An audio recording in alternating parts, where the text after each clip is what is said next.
Mr. Brian Erhahon, live and in person or on Zoom land. What's up, man? What's up, man? My guy. So I appreciate you for coming on. We've coached in the past, and I love your mindset, your energy, and the results that you've produced for yourself. And I really admire you. So I wanted to have you come on the podcast, just kind of see who you are. I know we're doing bold coaching right now. Well, bold, it's a little program. If you want to tell everybody kind of who you are, a little bit about what you've done, and kind of what bold is. Yes, sir. No, I got you. That's easy. Always a pleasure, man, connecting with you and everything that you're doing. You're crushing it, man, and looking forward to see what you continue to do. Brian Erhahon, I've been in the industry for going on 15 years now. Started in the industry and started in college. So went to Cal State Fullerton, sold real estate through, got out, went all in real estate, rookie of the year. Fast forward, became a branch or a location manager or Keller Williams office manager, also known as a team leader. We had about 60 agent. We grew that to a couple hundred in a few years and increased some really good productivity there, and jumped to the coaching and developing agents. The reason why I jumped into that is because it's a way for me to stay sharp. We talk about mindset and what better way to keep yourself sharp and then throw yourself in the way of accountability, which is, whenever you're leading other people, you got to be pretty accountable. You got to be ready to learn, grow, adjust, and keep yourself moving forward, right? Keeping yourself uncomfortable. And then from there, so I've coached one-on-one, I've coached group, I've coached groups as big as 120 agents. I've done live streams with 40,000 agents on it with Keller Williams and maps and coaching. So, you name it, I've talked about it. And as far as real estate goes, and I'm excited to share with you, man. And Bold is a program that we have in Keller Williams that's meant to bring the energy for agents and help them cut through the limiting beliefs of why productivity and why they can't do what they think that they can do. And as a result, over the last decade that Bold has been in existence with Keller Williams, 200,000 agents have gone through it, and we've averaged 11 pieces of business within just 7 weeks of performance. And so, wow. We see the results. Bold works if folks decide to work it, and I like to reference it. It's a system. So Right. Anything that we're doing, can we create a system around it to make it easy, and then just run plays that are successful and get us the W, whatever that W is. Chase the W. So would you say that the number one thing that does hold agents back, or actually just people, business people, entrepreneurs, does it just boil down to self-belief?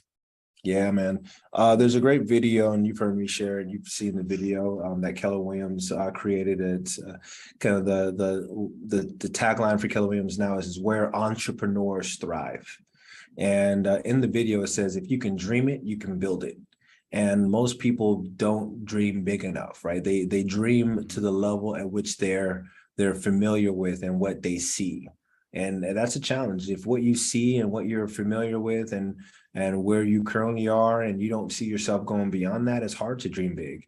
And so how do you dream big when your community doesn't support that, right? How do you dream big when the people around you don't support that? And so that's why we have programs like Bold to help us redesign our thinking, our programming, because each and every one of us has programming.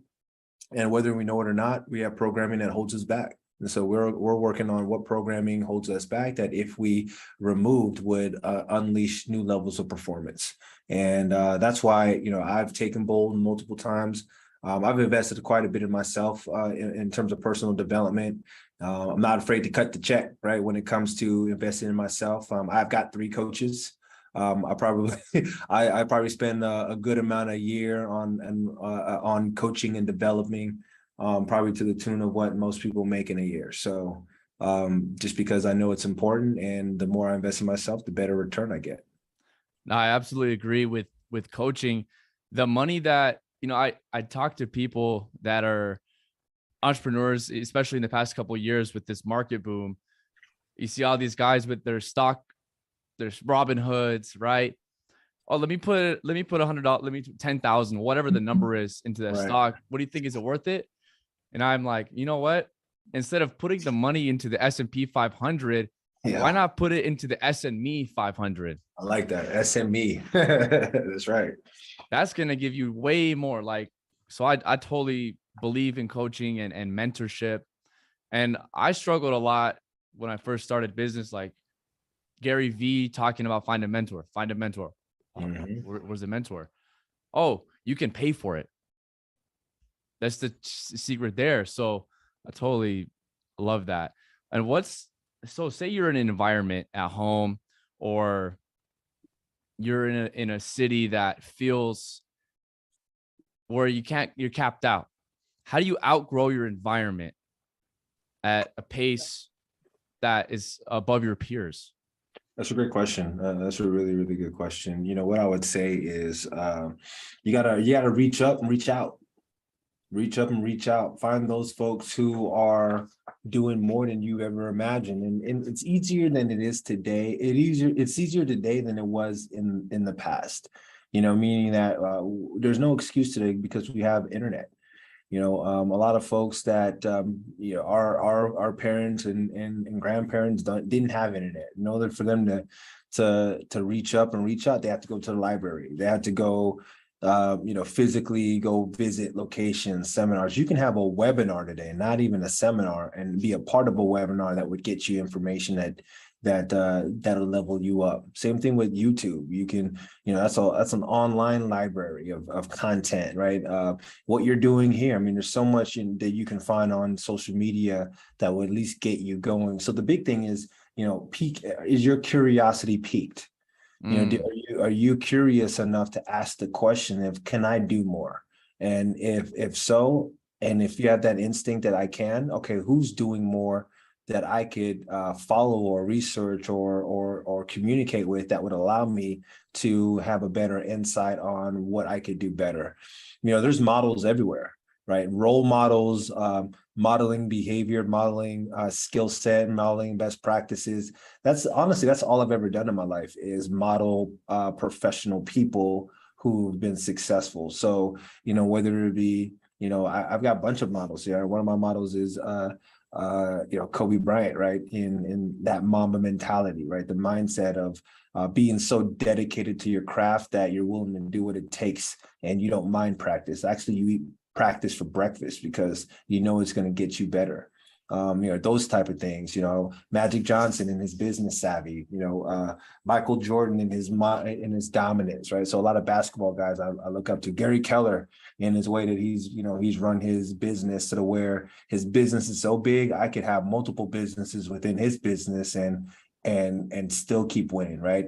There's agents in Gary Keller's world that have created billion-dollar businesses in Gary Keller's billion-dollar business, right? Being Wow. Keller Williams. So when you think about standing on a platform or on the shoulders of the giants, both that have come before us, that's what modeling is that you found a great set of strong shoulders to stand on, and you've done your research, and now you're building off of what they've already built.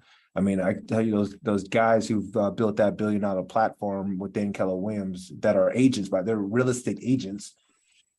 They had an investment, a large seed investment in their company. They're the number one real estate team in Keller Williams and in the country by well far. And they don't even call themselves a team; they call themselves a platform to help agents produce more efficiently. And $100 million investment from Goldman Sachs. I guarantee you, Goldman Sachs. they're not building that, and they're not building that without KW.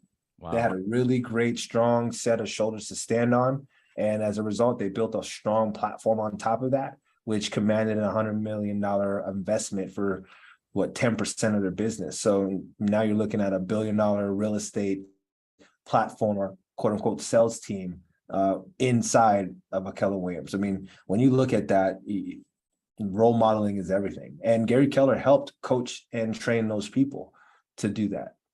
So find who you could partner with. And Gary Keller is a mentor of mine, and he doesn't know my name yet, right? And yet I can look up, I research, I study, I know his story. I'm in every one of his classes, and he'll know my name pretty soon because I'm intending to be one of the best students he's got. I like that. You're still a student All day. all day. And I like that belief that you have. He's going to know my name, right? You're living in Oh, that. oh yeah. Yeah. I mean, I sent him an email one day. He said he responded back and he was like, I love what you're doing. Keep going.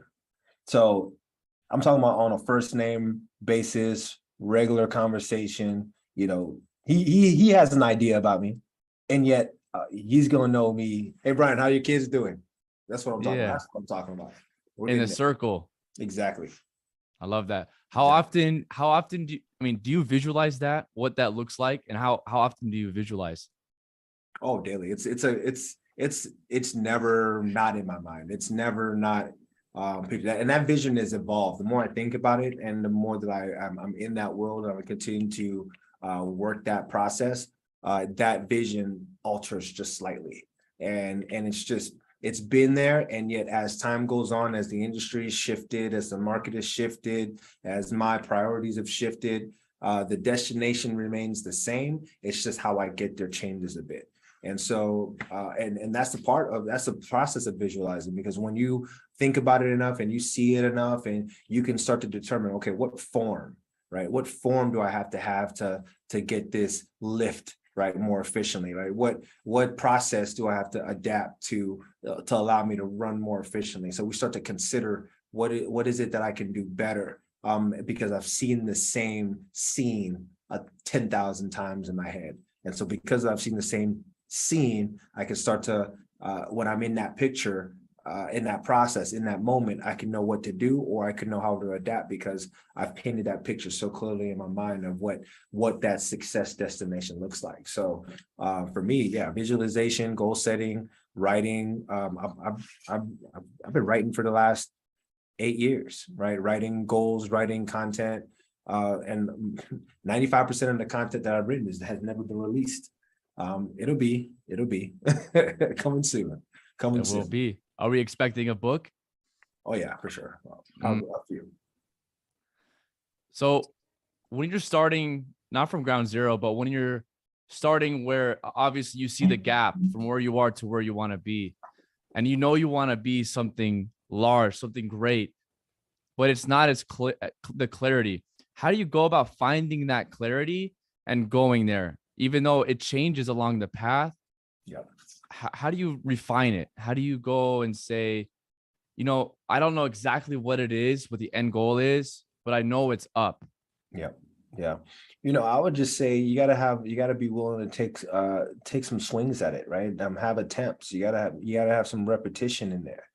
Because if you're not failing forward, if you're not swinging and seeing how you're missing, and so you can tweak it and figure out what's working, what's not working, you're never gonna have a perfect swing, right? There's no one in professional baseball that I got up the very first time after one attempt. There's no one that's ever gotten to professional baseball and not had to swing multiple times, right? So it just doesn't happen. You have to miss more than you connect. It's just a rule of thumb. If you're not swinging and swinging big and swinging often, you're just not going to have. No one's born with that perfect form. You gotta have the repetition in there. And the thing that differentiates most people from winners and losers, and both of which are a habit, by the way. You winning is a habit, losing is a habit, goal achievement is a habit, and not hitting your goals is a habit. The people that differentiates the two, or the thing that differentiates the two, is the willingness to continue to swing even though you're missing. Right? It's the willingness to, every time you get hit, it's to get back up, right? Yeah, every time you fail, every time you make a mistake, every time you don't connect, it's just another opportunity for you to learn how to do it better the next time. Yeah, I used to go on my listing appointments until I mastered them, and I would be so mad afterwards if I didn't get it. But I switched it to where, okay, how can I learn and adapt? And like the amount of time it took to where I really mastered. Well, it's not always mastered because you're always learning, but to where I know I got this down was Confident when you in. look at the gap and to implement and to learn rather than look at the experience negatively and the meaning you give it. I totally agree with that. I totally agree with that. When you brought up models earlier with Kobe Bryant, Yeah. you know the book Relentless, right? Oh yeah. When Oh he yeah. talks about the dark side, how do you go about finding the dark side, and how do you use that in a real estate business? You know, I reference that maybe a little bit differently. I agree with it, and yet for me it's that competitive chip on your shoulder, right? And so for me it's harnessing. How do you harness those moments of where you've been kicked down, or you've been disrespected, or you've been told you couldn't do it, or you've taken an L, right? Just straight up, you just lost, right? You got beat out by somebody, or somebody just did it better than you. How do you respond to that? And so for me, I hold on to things, and some people may say, yeah, you take things personal. Heck yeah, I take things personal. I mean, how could you not when you dedicate yourself to a craft at a certain level? I mean, if you're not taking it personal, then I don't know what else you may not be. You may not care as much as I do about what you're doing or what we're doing. So, I take a lot of things personal, especially in my business, is because, this is my body of work. Nobody's going to call my body of work weak. All right. Nobody's going to tell me I suck. Right. That's not what I'm about. Nobody's going to beat me out. Nobody's going to take food out of my kids' mouths, right, or off their plate, and not have any repercussions around that. So, you know what I mean? So sure, for me, I got to have a chip on my shoulder, and either you put it there or I'm going to put it there. I'm going to find a reason. Kobe was really, really, really good at finding reasons to kick some behind. Right? It was really, really, really good at finding reasons to maintain that competitive edge, right? And one thing, if you watch The Last Dance, Jordan would invent stories in his head about people or what people said, just to get himself pissed off enough to compete at his highest level. Because sometimes when you're really, really good and you're better than the rest, sometimes it's a challenge to not play to the level of your competition. And if your competition is beneath you, you may start to run a little slower, be a little bit more lethargic, be a little bit more relaxed. So sometimes you got to get yourself ramped up. And so I'm decent at getting myself pissed off, and plus there's some folks that'll do that for you. You just wait long enough, or you listen enough, or sometimes you just see or watch the competition and how they approach it. And if you watch the competition enough, most folks just, they'll give you reasons to put that chip on. You'll find that reason. And I think society looks at these emotions, negativity, anger, sadness, 100%. Disappointment. It looks at it as a victim, but if you turn it around and you take ownership of those emotions, it's the ultimate fuel. Yeah. Harnessing it. How do you harness it? And I was having a conversation with a family member, and we were having a dialogue about, just kind of that chip, and she said something that, it was funny to me. I laughed at the time, and she was like, you can come off as angry. I'm like, angry, and I laughed pretty hard. I was like, me angry? No, I'm a happy guy. I'm excited. I'm an excited guy. Yet I think for what she was saying is I'm extremely competitive. Like I've got that chip on my shoulder of, I'm gonna show you, and kind of like to the reasons like I just mentioned, and the whole point of me bringing that up is some folks don't know how to harness that, right? Some folks don't know how to utilize that competitive opportunity being a moment of disrespect, or a moment of being counted out or counted down, or a moment of, some folks use that and get that, and they actually get down on themselves because, oh, well, the world sees me as this way. I and blah, blah, blah, blah, blah. Right. Or you could use that as a way to use that as energy and tap into to that and fuel your work ethic towards becoming better. And I've just been pretty decent at that early in my life. From coming from the AV, right? Coming from Palmdale, a lot of folks, and I just got a look today that I didn't appreciate from somebody, right? That kind of ticked me off. So I'm like, okay, I'm gonna show you, you know? So that's big right there, where you learn not one to be aware of your emotion, but to be able to harness it and to channel the emotion to something productive. And then you get to, it looks like you've gotten to a point where you can master it. And then you can look out for opportunities to find the thing that pushes that button for you. Oh yeah. You know, I create stories and, and for myself, right? And something as simple as a, you know, a look off, or, you know, hey, what'd you think? Did you think about this? And it's like, oh, okay, so you just are totally going to disregard that statement that I just made. Okay, I got you. Okay, all right, I got some. I'm gonna show you, right? You know, so it's just it's just how intuitive are you to the surroundings, and just being willing to have that. So, you know, in my new space that I'm playing in now as an operator for a franchise for KW here in the Inland Empire, being a franchisee for a real estate office, you know, there's folks that are 2 to 3 times my age, right? There's folks that, you know, are from the area that I'm not in, right? Or, you know, have more experience or years in than I do. And there's a lot of times where I get counted out or looked upon as like, you don't know what you're talking about.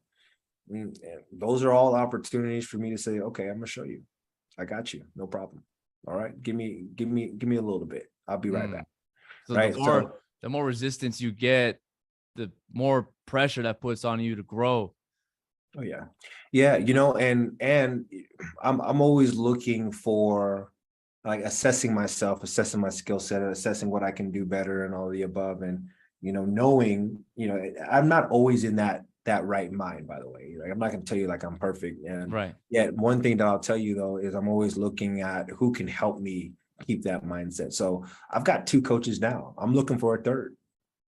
Right. I'm literally looking for one more person to in a particular area of my life that would help me bring that extra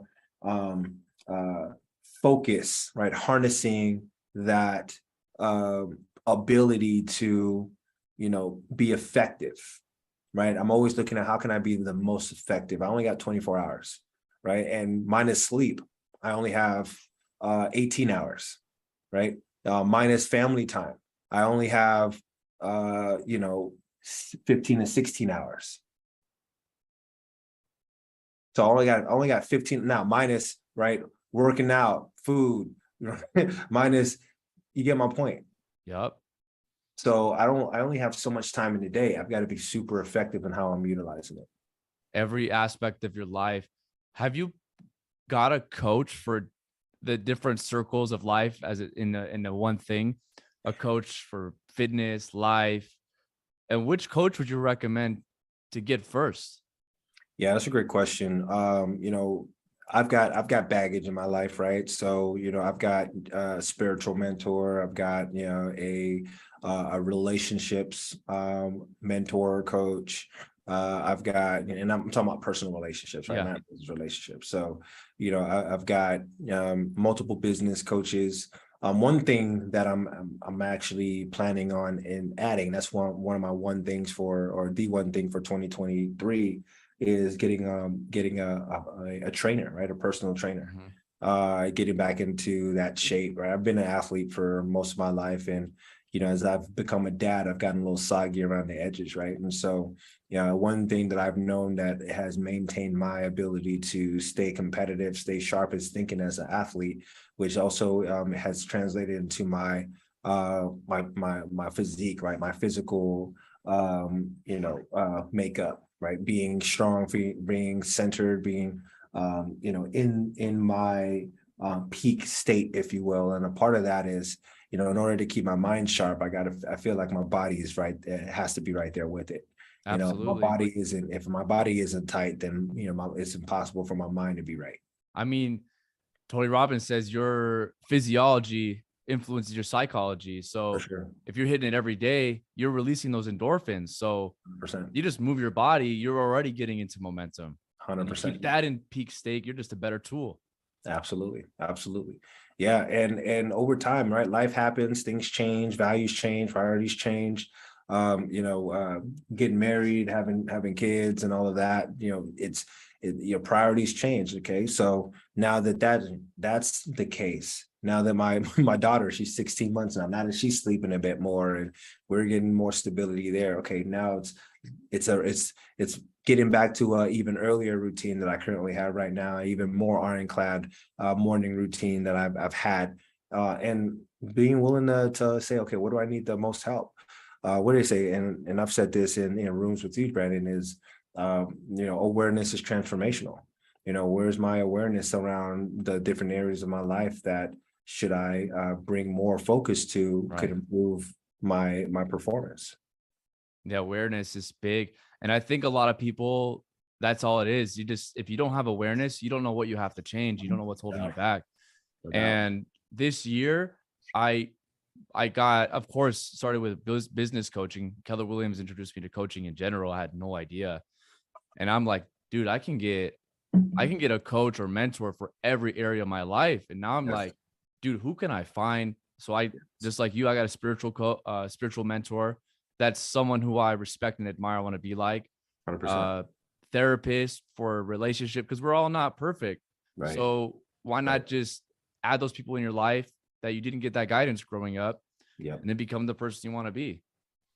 Yeah. It's in order for you to get better, you got to want it. And I mentioned something about curiosity before. You got to maintain curiosity, because if you're not willing to maintain Yeah. curiosity and you stop being curious in life, you get stagnant. Stagnation sets in, complacency shows up, and then decay starts to happen. You start to erode in different parts of your life that you're not paying Mm. attention to. I mean, they say if you're not growing, you're dying. That's true. Very true. It's 100%. Mm. What's one what's one limiting belief that you've had in your, I would say, starting in real estate at a young age and getting into leadership? What's one, maybe not limiting a belief, but something about maybe self-confidence or something that you didn't know that you had until you saw that it was getting in your way? Mm, that's a good question. I got to really dig for this one, man, because I doing the coaching that I do, it's hard for me to identify limiting beliefs, being that I hit most goals that I set, and so I'm digging here. Um, I'm really digging. I would say, one area of limited mindset in the past would be, I'll say here's one is being able to do. So I started real estate young, right? 20. And when I was early, I had this issue balancing production. Like, how do I go out? How do I get in a business and maintain my friendships? Mm. Right? How do I have and keep my friends, and that, by the way, weren't doing what I was doing at the time. Most folks weren't thinking about starting a career right out or getting into, right. I went all into an all commission sales gig, right? Especially out From of day one, Palmdale. out of Palmdale, right? And so I've lost a lot of friends, uh, or acquaintances, right? At that moment, and yeah, sometimes you change your definition of who's a friend changes, especially during that time and in your early ages as you're figuring out what your career field is going to be, or what you start to reinvent yourself. And I listen to Grant Cardone quite a bit. He's a big sales guru, and I don't listen to as much of his stuff around like investing and all of that kind of stuff. I listen to the stuff before he became the investor Grant Cardone. And so he has a lot of great stuff on sales and all of that. And he said, he's like, I don't want to have the same friends from when I was a kid. Like, I don't want to have the same friends from when I was 5 years old. Right. If I have the same friends from when I was 5, I'm doing something wrong. right? Because most Mm. people don't grow. Most people don't goals. Most people don't achieve more, right? A big life doesn't happen by default. And you Yeah. got to be willing to change things about yourself, change things about your habits. Nobody is born perfect. Nobody's born into being great in your mind, unless you've got a dad that's Bill Gates. Even then, you still have to have those mental challenges that come along with that. So my point in bringing that up is, there was a moment in time where I felt like I had to pick either or. Like, man, if I'm going to keep those friends, I'm not going to be able to do well in business. If I'm going to do well in business, I'm not going to be able to keep those friends. And so I went into a course that was all about, NLP training. This was literally when I was like 21. And I probably spent, so I think it was like when I was 22. And I probably invested in maybe 7 to 8 grand in myself. And I didn't have it.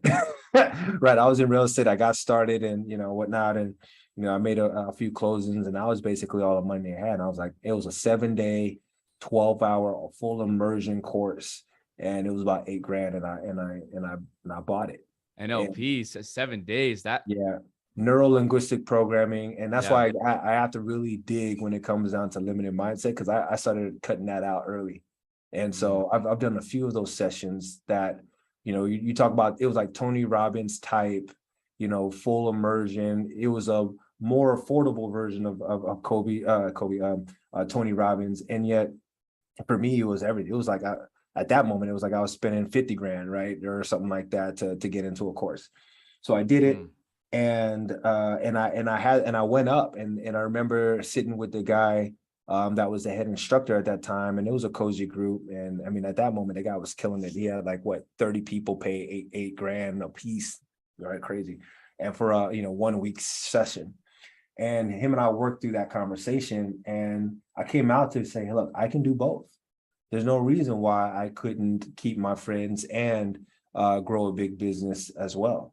And I can focus on growing a big business, and the friends that find me valuable will continue to show up and hang out, right? And respect my boundaries. Or, I can hang out with my friends and I don't have to feel bad about having money, and so there's a mindset that I had to adopt. Is I didn't have to pick one or the other. I can do both, and yet I can do both on my terms.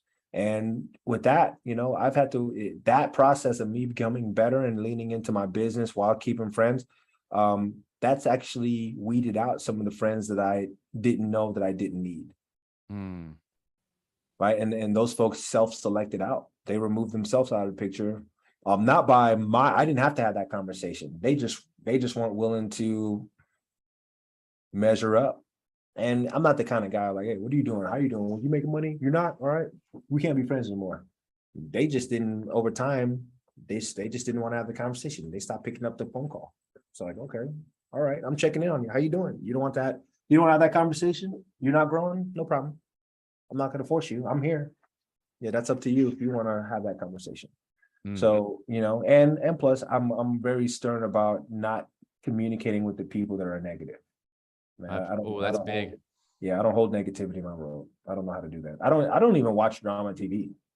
Nah, I don't know. I turn out the TV. I haven't watched TV since COVID. Like, it's just so much noise. Only thing I watch is sports and documentaries. That's it. If it's not real, if it's not fact, I don't watch it. Yeah. Yeah. Other than, a couple movies here and there just for entertainment. And yet I don't really watch movies that much. No time. Well, movie theater's cool here and there, but right. Well, that was powerful. Like you questioned the belief system that you had. Like, why do I even believe this? Where did I come from? Like, there's belief systems that we're raised with, or the society tells us, and we live our life according to the belief, yet we never question it. Like, is this even true? Why can't I have both? I had that same thing with my fashion, because I'm a fashion photographer too. And I was like in between real estate and this. I was like, why can't I just be myself? Why can't I do both? You just create the time for it. Well, I didn't do that on my own, right? I had a mentor, I had a coach, I had something that I invested in that allowed Mm, me to align those two worlds, right? So that's not anything that I could have known to be able to say, yeah, I could figure that out on my own. I had somebody who professionally worked that worked a model with me for me to eliminate that kind of thinking. mm. And that Yeah. was 7 days of NLP. Oh yeah. So that's Yeah. also, wow. Yeah. So I did Wow. one that was 5 days, and then I did another that was 7 days. I'm gonna go sign up for an NLP course. Man, I have the book, but I don't know. Immersion is something different. I've been to Tony full Robbins events. immersion it's you're getting worked on. Somebody's taking the chisel and the hammer and they're carving out all those negative programmings and eliminating that. I I would like that. recommend it. That's on the list. Wow. Well, that was a great conversation, Brian. I appreciate you taking the time. My pleasure, my guy. I would say one last question for the people. What would be one small step that you can recommend to anybody, either in real estate, entrepreneurs, someone young, old, to take that they can improve their life, they can implement right now? We've talked about it in little parts. Is you got to keep growing. If you're not growing, if you're not staying curious, you're sabotaging yourself low key, right? You got to stay hungry, man. I mean, that's the reason why I got this sign and behind me here is a reminder to stay hungry. I gotta keep growing. I gotta keep getting better. And so, there's one point in my life where I read a book a week for 2 years. And that was just first time books. There was moments where I was reading multiple books per week, and I figured out a hack for that. And so what I would tell you is make sure that you continue to grow in whatever craft that you're working to facilitate and own, or whatever space you're looking to capture. Grow, grow, grow, grow, grow. Read, invest in yourself, stay curious, ask the right questions, and be around the people that are going to help you grow. And so if you were to ask me, okay, boil that down, is stay curious. And Mm, that curiosity will turn into you being growth-based and asking the right questions. boom. Love that. All right, Brian, where can people find you? At Brian E. Real Estate on Instagram. All At right. Brian E. with an I, the only way to spell it. Brian with the I. Brian E. Real Estate, Instagram. All right. Thank you, brother. I Let's appreciate crush it. Appreciate your time. And of course, I appreciate all of our sessions and we'll moving forward. you. Yeah, I got you, man. Thanks for what you're doing. Keep winning. All right. Let's crush it. Cheers. All right.